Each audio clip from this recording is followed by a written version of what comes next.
Chapter 20. I sat one evening in my laboratory. The sun had set, and the moon was just rising from the sea. I had not sufficient light for my employment, and I remained idle, in a pause of consideration of whether I should leave my labour for the night, or hasten its conclusion by an unremitting attention. As I sat, a train of reflection occurred to me, which led me to consider the effects of what I was now doing. 3 years before I was engaged in the same manner, and had created a fiend whose unparalleled barbarity had desolated my heart, and filled it for ever with the bitterest remorse. I was now about to form another being, of whose dispositions I was alike ignorant. She might become 10,000 times more malignant than her mate, and delight, for its own sake, in murder and wretchedness. He had sworn to quit the neighbourhood of man and hide himself in deserts, but she had not, and she, who in all probability was to become a thinking and reasoning animal, might refuse to comply with a compact made before her creation. They might even hate each other. The creature who already lived loathed his own deformity, and might he not conceive a greater abhorrence for it when it came before his eyes in the female form? She also might turn with disgust from him to the superior beauty of man. She might quit him, and he be again alone, exasperated by the fresh provocation of being deserted by one of his own species.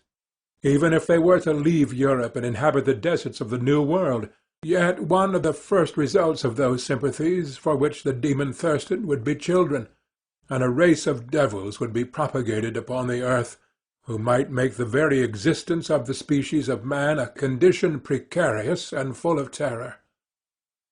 Had I right, for my own benefit, to inflict this curse upon everlasting generations?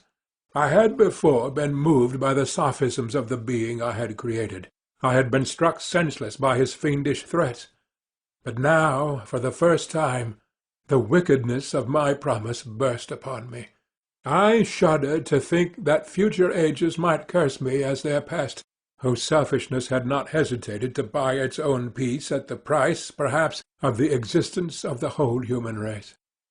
I trembled, and my heart filled within me, when, on looking up, I saw by the light of the moon the demon at the casement. A ghastly grin wrinkled his lips as he gazed on me, where I sat fulfilling the task which he had allotted to me. Yes, he had followed me in my travels. He had loitered in forests, hid himself in caves, or taken refuge in wide and desert heaths, and he now came to mark my progress and claim the fulfilment of my promise. As I looked on him, his countenance expressed the utmost extent of malice and treachery. I thought with a sensation of madness on my promise of creating another like to him, and trembling with passion, tore to pieces the thing on which I was engaged. The wretch saw me destroy the creature on whose future existence he depended for happiness, and with a howl of devilish despair and revenge withdrew. I left the room, and locking the door, made a solemn vow in my own heart never to resume my labours, and then, with trembling steps, I sought my own apartment. I was alone. None was near me to dissipate the gloom, and relieve me from the sickening oppression of the most terrible reveries. Several hours passed, and I remained near my window gazing on the sea. It was almost motionless, for the winds were hushed, and all nature reposed under the eye of the quiet moon. A few fishing vessels alone specked the water, and now and then the gentle breeze wafted the sound of voices as the fishermen called to one another. I felt the silence, although I was hardly conscious of its extreme profundity, until my ear was suddenly arrested by the paddling of oars near the shore, and a person landed close to my house. In a few minutes after, I heard the creaking of my door, as if some one endeavoured to open it softly. I trembled from head to foot. I felt a presentiment of who it was, and wished to rouse one of the peasants who dwelt in a cottage not far from mine. But I was overcome by the sensation of helplessness, so often felt in frightful dreams when you in vain endeavour to fly from an impending danger, and was rooted to the spot. Presently I heard the sound of footsteps along the passage, the door opened, and the wretch whom I dreaded appeared. Shutting the door, he approached me, and said, in a smothered voice, "You have destroyed the work which you began. What is it that you intend? Do you dare to break your promise? I have endured toil and misery. I left Switzerland with you. I crept along the shores of the Rhine, among its willow islands, and over the summits of its hills. I have dwelt many months in the heaths of England, and among the deserts of Scotland. I have endured incalculable fatigue, and cold, and hunger. Do you dare destroy my hopes?" "Begone! I do break my promise. Never will I create another like yourself, equal in deformity and wickedness." "Slave, I before reasoned with you, but you have proved yourself unworthy of my condescension. Remember that I have power. You believe yourself miserable, but I can make you so wretched that the light of day will be hateful to you. You are my creator, but I am your master. Obey!" "The hour of my irresolution is past, and the period of your power is arrived. Your threats cannot move me to do an act of wickedness, but they confirm me in a determination of not creating you a companion in vice.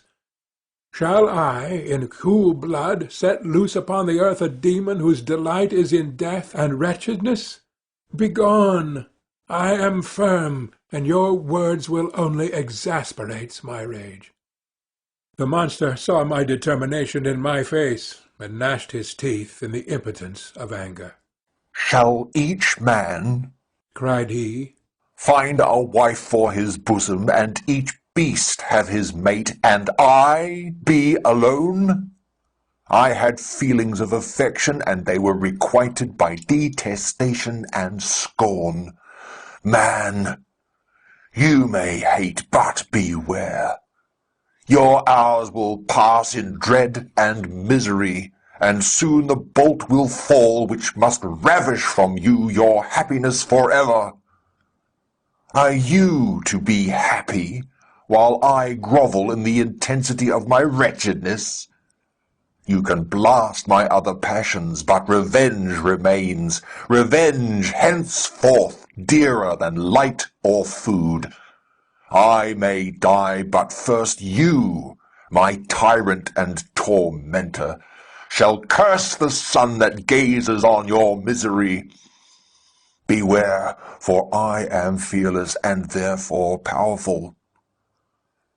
I will watch with the wiliness of a snake, that I may sting with its venom. Man, you shall repent of the injuries you inflict." "Devil, cease, and do not poison the air with these sounds of malice. I have declared my resolution to you, and I am no coward to bend beneath words. Leave me. I am inexorable." "It is well. I go, but remember, I shall be with you on your wedding night." I started forward and exclaimed, "Villain! Before you sign my death warrant, be sure that you are yourself safe." I would have seized him, but he eluded me, and quitted the house with precipitation. In a few moments I saw him in his boat, which shot across the waters with an arrowy swiftness, and was soon lost amidst the waves. All was again silent, but his words rang in my ears. I burned with rage to pursue the murderer of my peace and precipitate him into the ocean.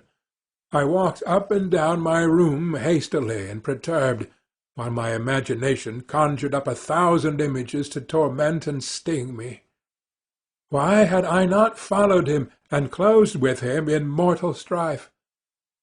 but I had suffered him to depart, and he had directed his course towards the mainland. I shuddered to think who might be the next victim sacrificed to his insatiate revenge. And then I thought again of his words. I will be with you on your wedding night. That, then, was the period fixed for the fulfilment of my destiny. And that hour I should die, and at once satisfy and extinguish his malice. The prospect did not move me to fear. Yet, when I thought of my beloved Elizabeth, of her tears and endless sorrow, when she should find her lover so barbarously snatched from her, tears, the first I had shed for many months, streamed from my eyes, and I resolved not to fall before my enemy without a bitter struggle. The night passed away, and the sun rose from the ocean. My feelings became calmer, if it may be called calmness, when the violence of rage sinks into the depths of despair. I left the house, the horrid scene of the last night's contention, and walked on the beach of the sea, which I almost regarded as an insuperable barrier between me and my fellow creatures. Nay, a wish that such should prove the fact stole across me. I desired that I might pass my life on that barren rock, wearily, it is true, but uninterrupted by any sudden shock of misery.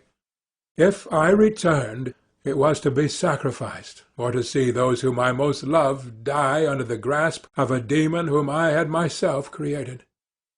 I walked about the isle like a reckless spectre, separated from all it loved, and miserable in the separation. When it became noon, and the sun rose higher, I lay down on the grass, and was overpowered by a deep sleep. I had been awake the whole of the preceding night, my nerves were agitated, and my eyes inflamed by watching and misery. The sleep into which I now sank refreshed me, and when I awoke, I again felt as if I belonged to a race of human beings like myself, and I began to reflect upon what had passed with greater composure. Yet still the words of the fiend rang in my ears like a death-knell. They appeared like a dream, yet distinct and oppressive as a reality. The sun had far descended, and I still sat on the shore, satisfying my appetite, which had become ravenous, with an oaten cake, when I saw a fishing-boat land close to me, and one of the men brought me a packet. It contained letters from Geneva, and one from Clerval entreating me to join him. He said that he was wearing away his time fruitlessly where he was, that letters from friends he had formed in London desired his return to complete the negotiation they had entered into for his Indian enterprise. He could not any longer delay his departure, but as his journey to London might be followed, even sooner than he now conjectured, by his longer voyage, he entreated me to bestow as much of my society on him as I could spare. He besought me, therefore, to leave my solitary isle and to meet him at Perth, that we might proceed southwards together. This letter in a degree recalled me to life, and I determined to quit my island at the expiration of 2 days. Yet, before I departed, there was a task to perform on which I shuddered to reflect. I must pack up my chemical instruments, and for that purpose I must enter the room which had been the scene of my odious work, and I must handle those utensils, the sight of which was sickening to me. The next morning, at daybreak, I summoned sufficient courage and unlocked the door of my laboratory. The remains of the half-finished creature whom I had destroyed lay scattered on the floor, and I almost felt as if I had mangled the living flesh of a human being. I paused to collect myself, and then entered the chamber.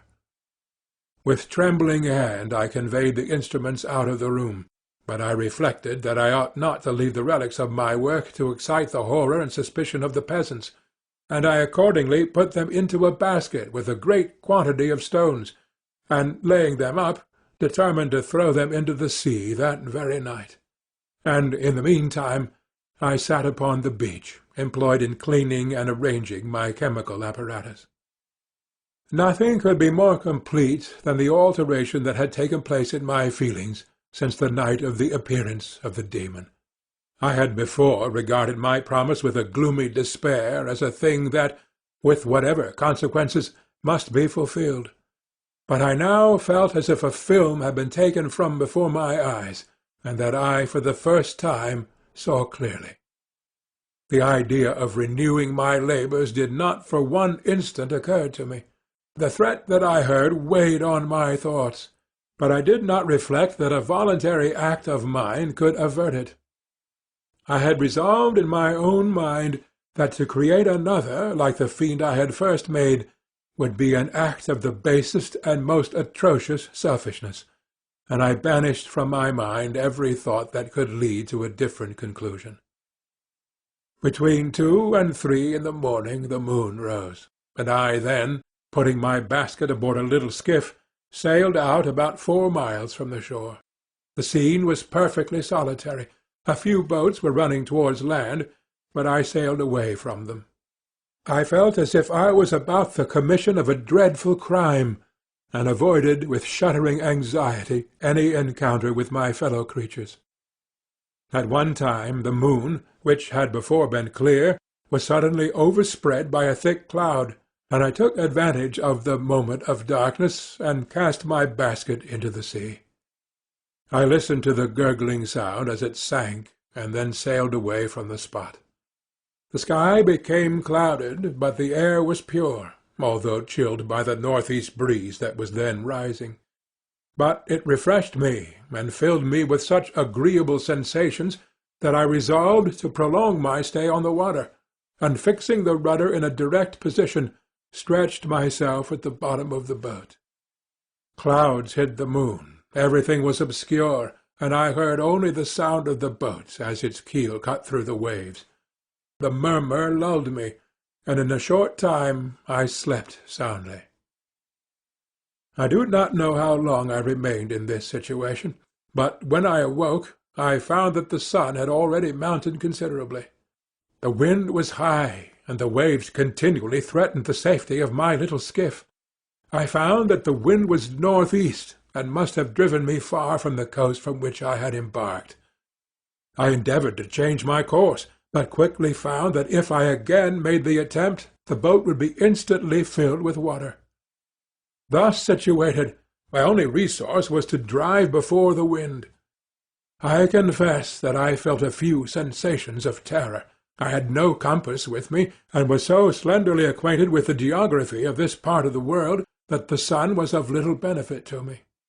I might be driven into the wide Atlantic and feel all the tortures of starvation, or be swallowed up in the immeasurable waters that roared and buffeted around me. I had already been out many hours, and felt the torment of a burning thirst, a prelude to my other sufferings. I looked on the heavens, which were covered by clouds that flew before the wind, only to be replaced by others. I looked upon the sea. It was to be my grave. "Fiend," I exclaimed, "your task is already fulfilled." I thought of Elizabeth, of my father, and of Clerval, all left behind, on whom the monster might satisfy his sanguinary and merciless passions. This idea plunged me into a reverie so despairing and frightful that even now, when the scene is on the point of closing before me for ever, I shudder to reflect on it. Some hours passed thus, but by degrees, as the sun declined towards the horizon, the wind died away into a gentle breeze, and the sea became free from breakers. But these gave place to a heavy swell. I felt sick and hardly able to hold the rudder, when suddenly I saw a line of high land towards the south. Almost spent, as I was, by fatigue and the dreadful suspense I endured for several hours, this sudden certainty of life rushed like a flood of warm joy to my heart, and tears gushed from my eyes. How mutable are our feelings, and how strange is that clinging love we have of life, even in the excess of misery! I constructed another sail with a part of my dress, and eagerly steered my course towards the land. It had a wild and rocky appearance, but as I approached nearer, I easily perceived the traces of cultivation. I saw vessels near the shore, and found myself suddenly transported back to the neighbourhood of civilized man. I carefully traced the windings of the land, and hailed a steeple which I at length saw issuing from behind a small promontory.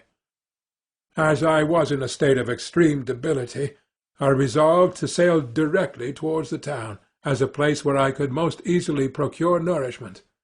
Fortunately, I had money with me. As I turned the promontory, I perceived a small, neat town and a good harbour, which I entered, my heart bounding with joy at my unexpected escape. As I was occupied in fixing the boat and arranging the sails, several people crowded towards the spot. They seemed much surprised at my appearance, but instead of offering me any assistance, whispered together with gestures that at any other time might have produced in me a slight sensation of alarm. As it was, I merely remarked that they spoke English, and I therefore addressed them in that language. "My good friends," said I, "will you be so kind as to tell me the name of this town, and inform me where I am?" "You will know that soon enough," replied a man with a hoarse voice. "Maybe you are come to a place that will not prove much to your taste, but you will not be consulted as to your quarters, I promise you." I was exceedingly surprised on receiving so rude an answer from a stranger, and I was also disconcerted on perceiving the frowning and angry countenances of his companions. "Why do you answer me so roughly?" I replied. "Surely it is not the custom of Englishmen to receive strangers so inhospitably?" "I do not know what the custom of the English may be, but it is the custom of the Irish to hate villains." While this strange dialogue continued, I perceived the crowd rapidly increase. Their faces expressed a mixture of curiosity and anger, which annoyed and in some degree alarmed me. I inquired the way to the inn, but no one replied. I then moved forward, and a murmuring sound arose from the crowd as they followed and surrounded me, when an ill-looking man approaching tapped me on the shoulder and said, "Come, sir, you must follow me to Mr. Curwen's to give an account of yourself." "Who is Mr. Curwen? Why am I to give an account of myself? Is not this a free country?" "Ay, sir, free enough for honest folks. Mr. Curwen is a magistrate, and you are to give an account of the death of a gentleman who was found murdered here last night." This answer startled me, but I presently recovered myself. I was innocent. That could easily be proved. Accordingly, I followed my conductor in silence, and was led to one of the best houses in the town. I was ready to sink from fatigue and hunger, but being surrounded by a crowd, I thought it politic to rouse all my strength, that no physical debility might be construed into apprehension or conscious guilt. Little did I then expect the calamity that was in a few moments to overwhelm me, and extinguish in horror and despair all fear of ignominy or death. I must pause here, for it requires all my fortitude to recall the memory of the frightful events which I am about to relate, in proper detail, to my recollection. End of section 22.